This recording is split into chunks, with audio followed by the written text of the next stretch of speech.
Valitettavasti kyseessä ei ole myyntilaatikko, vaan tämmöinen esikatselulaatikko HTC:ltä, mutta kuitenkin sisältön pitäisi olla vastaava kuin myyntipakkauksessa.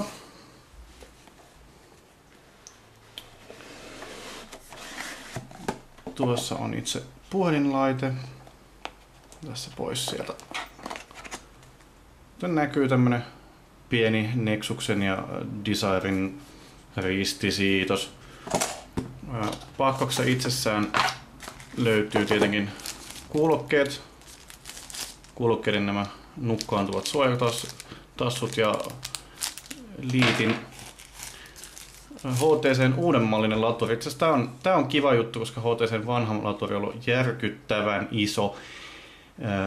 Tämä vie vähemmän tilaa ja on muutenkin matkustaville mukavampi, koska tämä kulkee helmin taskussa. Ihan tavallinen USB-liitin toisessa päässä.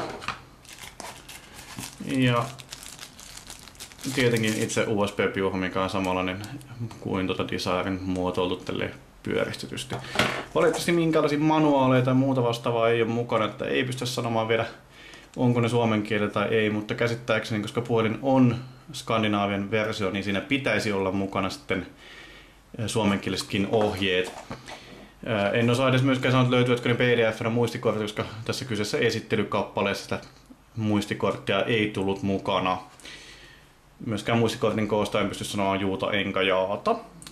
Mutta palataan myöhemmin puhelimen käynnistyksen aiheisessa videossa.